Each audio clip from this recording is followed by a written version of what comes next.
Hey friends, it's Just the Gems. I'm Brandon.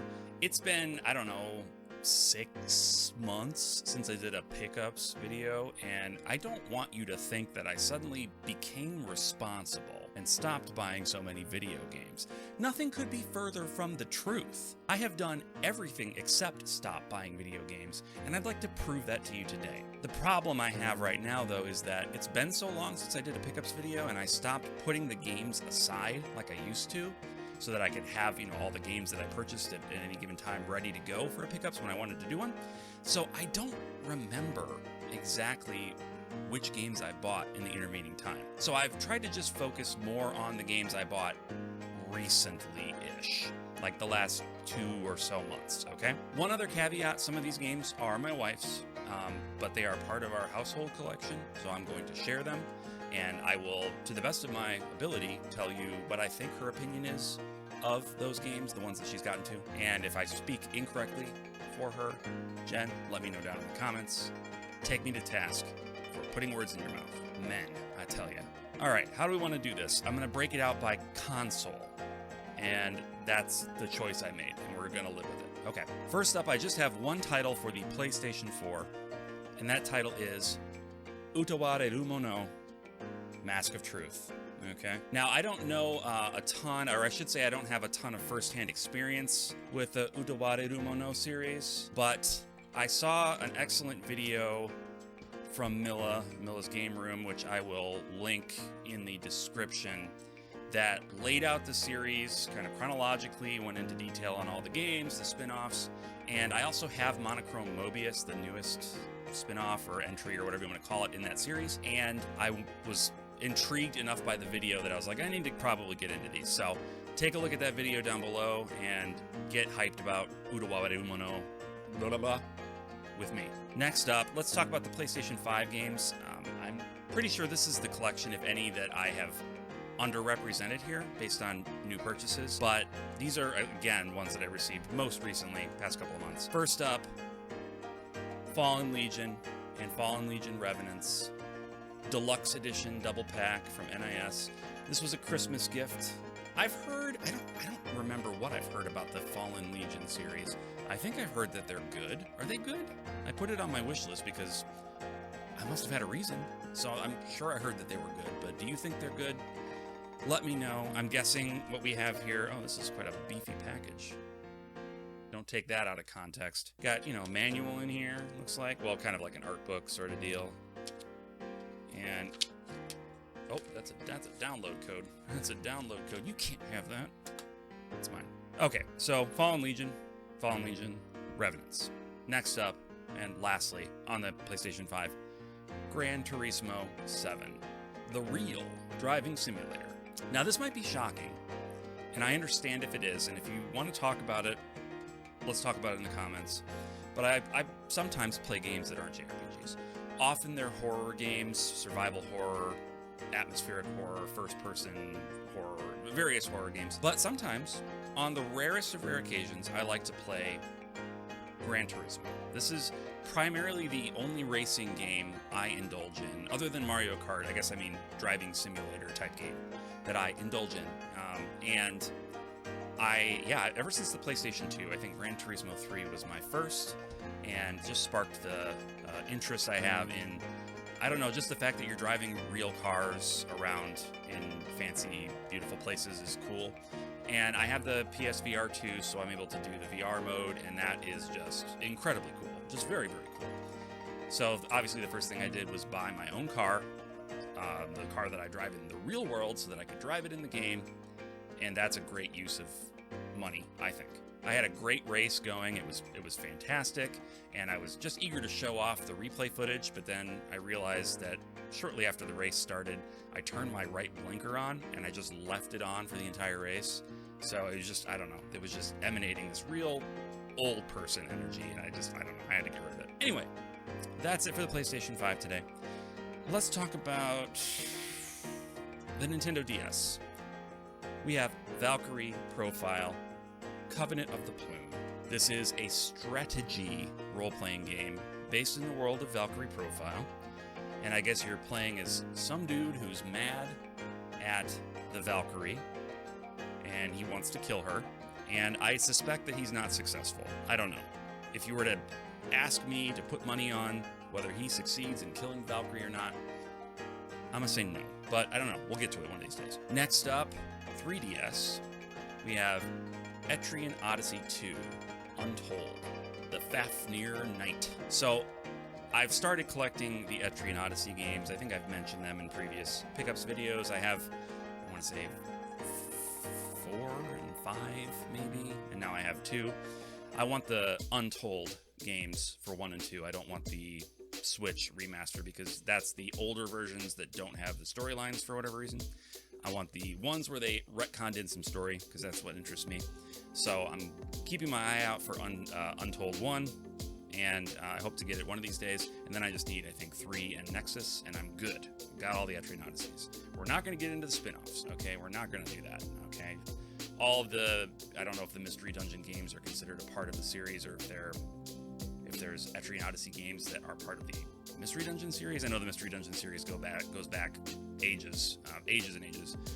But anyway, Etrian Odyssey. I've heard good things, and I heard that if you love maps, you'll love playing Etrian Odyssey. Let's talk about the Wii title. And I don't mean small, although it might be, I don't know. But the Wii, Nintendo Wii, and that is Baroque. And this is about a guy, I think, looks like a guy-ish, right? Who's in purgatory or something, and he's fighting. It's a dungeon crawler. I don't know a ton about it, but when I started collecting role-playing games, it was one that I heard come up a few times, and I've had it on my list for easily 3 years, if not more. Probably more at this point. And never saw it, never came across it in the wild, and it wasn't one that I wanted to the extent that I would be willing to like go onto eBay or wherever and order it online. Not that kind of game for me. But finally, just a few weeks ago, was in a local gaming store, and there it was. Like I said, I'd never seen it in the wild. Maybe you have seen them in the wild. They just have never been near me, so I've never seen them. And I was like, you know what? I don't care how much it costs. I gotta get it because I'm never gonna see this again, you know. And I'm not gonna pick it up online. So I think it was like $30, so it's no big deal. But yeah, I'm happy to have it finally because it feels like a little bit of closure and finally inching a little bit closer to calling the Wii collection complete. So that's good. All right, what do we got next? Oh, these are some PS2 games, and I don't remember if I talked about one of these or not. But we'll just talk about them again. So they are the R. Tonellico games. Okay, R. Tonellico, Melody of Alemia, and R. Tonellico 2, something Melody of Metaphalica. So NIS America, Gust Games. Gust just doing what Gust does best, which is coming up with nonsense words to name their games. There is one word in this title. Well, 2 if you count of. That is an actual word. R. Tonellico.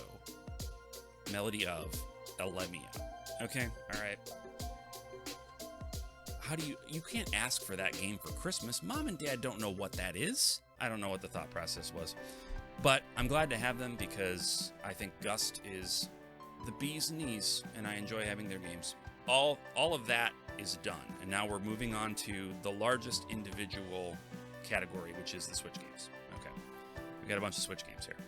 And like I said, some of these are going to be my wife's, so I don't necessarily know a ton about them myself, but I've had conversations with her, so I will try to get it generally right. First up, Castlevania Advance Collection. So I'm a pretty big fan of the Castlevania games to an extent, right? Like, they are like pioneering sorts of titles in the realm of action, platform, adventure type games.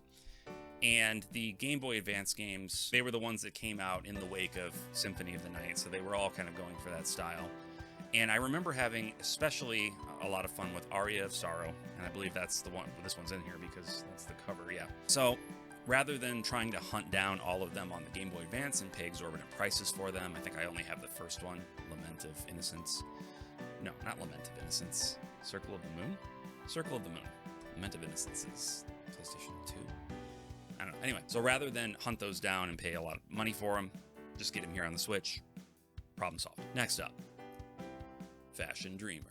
So a lot of friends of mine were talking about this, excited for it in the lead up to its release. So it was on my radar, and from what I'd heard about it, designing outfits, sharing outfits, etc., I thought this would be something that would be up my wife's alley. I think the concept is, but I think she's a little bit bummed that there's just not that much to do. And from what I understand, I think that's a lot of people's issue with the game. It's just like, okay, I designed my outfits.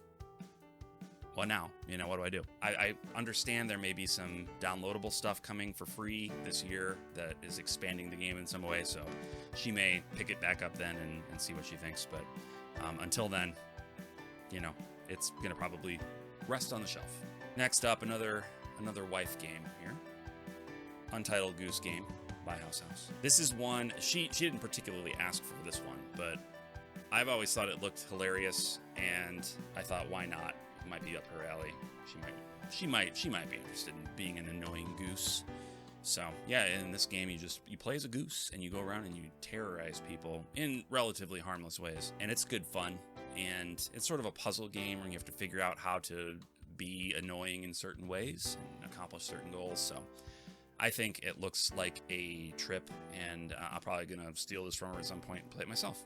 Okay, another wife game we have, Gorogoa.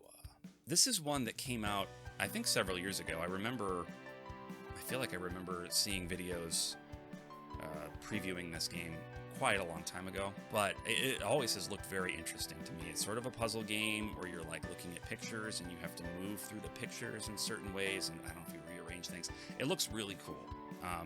And my wife being an artist, I thought, hey, this might be something she'd be interested in, and I definitely am. So I'm a little bit selfish in that gift giving. It's like I kind of want to play this too, but I do think it probably will be something she might enjoy. So we'll check it out. And then I think this is the last. Yes, I think this is the last wife game, and this is Gris. I think it's pronounced Gris. Gris? It's French. I don't know. I don't speak French. But this is a minimalistic kind of platformer. Well, minimalistic might not be the right word. It's got a very gorgeous, like, I don't know, watercolory. I'm sorry, honey, if I'm using all the wrong words. It's beautiful though. It looks like a very beautiful game. Take a look at the footage. It looks great, doesn't it? And it's about grief and loss, and I mean, hey, that's a part of life, so we might as well talk about it. So I thought this would be something that we could check out at some point, and at some point we will.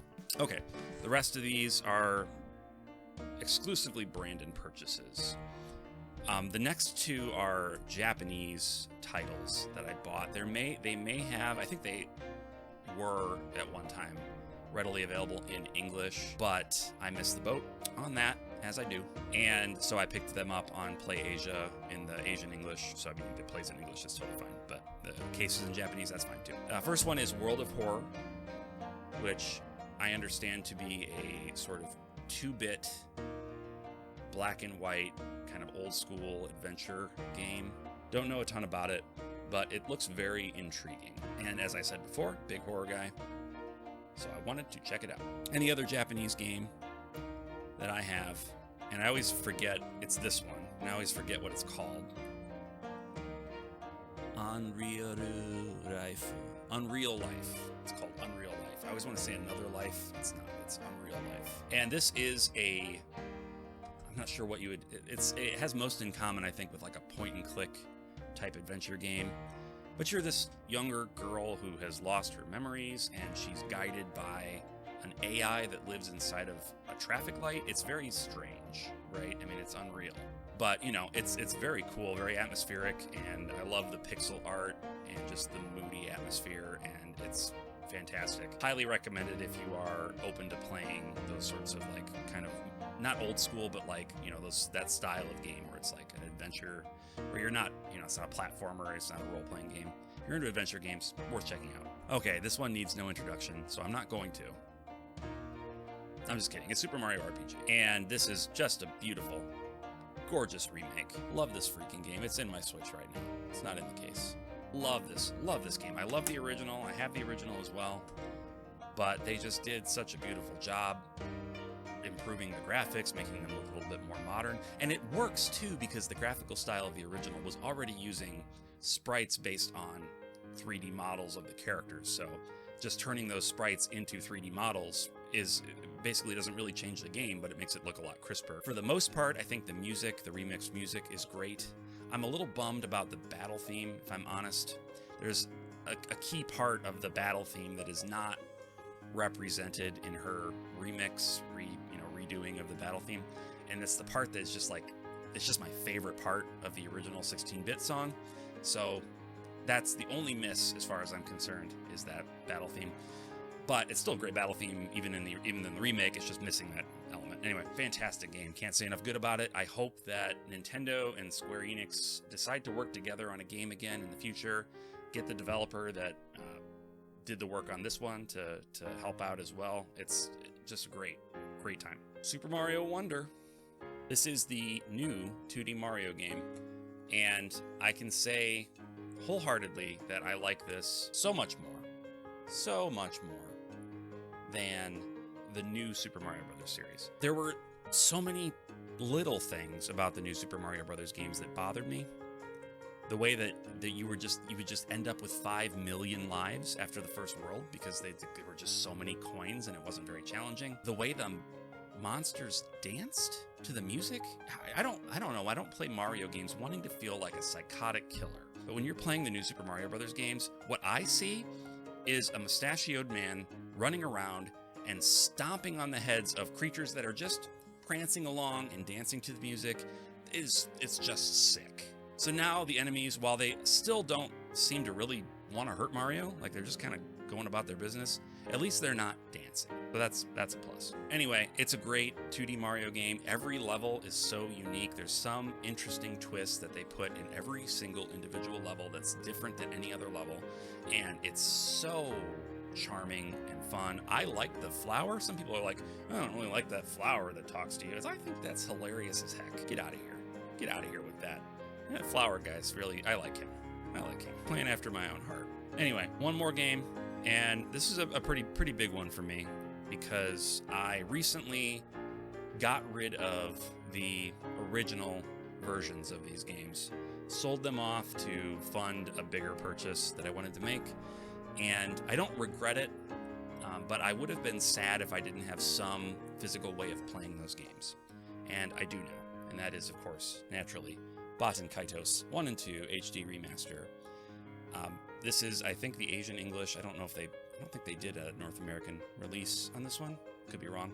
I don't think they did. Yeah, Baten Kaitos, Monolith Soft Creations, post Xenosaga, and I never experienced them at the time. I don't think I even knew that they were Monolith Soft games or what Monolith Soft was necessarily. I don't know if I was paying attention to developers beyond like the big Square, Nintendo, Sega back then. But it's a little bit nuts that I'm as big of a Monolith Soft fan as I am, and I haven't played the Baten Kaitos games, so I absolutely needed to have those to be able to play them one of these days, hopefully sooner rather than later. I understand they removed the English voiceover, but I also understand it wasn't very good, and I don't know, I'm one that would rather have a not very good English voiceover than none at all. If you gun to my head, please don't put a gun to my head, but if you did and you made me say the truth about that, which it's like you need help. You're pointing guns at people, asking them absurd questions. But if you did that, I would say I would rather there be a bad English dub than no English dub, because I like to consume media in my language, and I like that media to be as a similar experience for me as it was for the original audience. That's easier to do in like a video game, an animated film, things where you don't see the natural lip movements of the characters, or you can reanimate them in the case of video games. Anime dubs make sense to me because they're just dubbing the lip flap in Japanese anyway. Just dub it in English, same deal, right? And in video games, they often, bigger budget games will redo the lip dub and they'll make it match the actors in English and everything. I think that's great. It makes a lot more sense. I will watch like foreign films, like live action films with subtitles, because the trade-off for me is not worth it, seeing the lips just so drastically not matching what's being said, and feeling like the voice doesn't fit partially because of that. I know I'm a complicated person. I have complicated interests and tastes. I videos. Anyway, point being, I think the point I was trying to make is that there's no English dub in this game, and that's a bummer, but it's not a deal breaker because I still really want to play the games, and I am going to. Anyway, that's it for this pickup. I'm gonna maybe try to do this a little more often, just as a, like, maybe I won't make it the video of the week. Maybe I'll throw it in as a bonus from time to time, because it's fun to talk about the stuff that we're picking up, and I obviously want to hear from you in the comments. Let me know, first of all, if any of these games that I picked up are particularly good. You think I should move them up on my list, and also let me know anything interesting that you've picked up recently.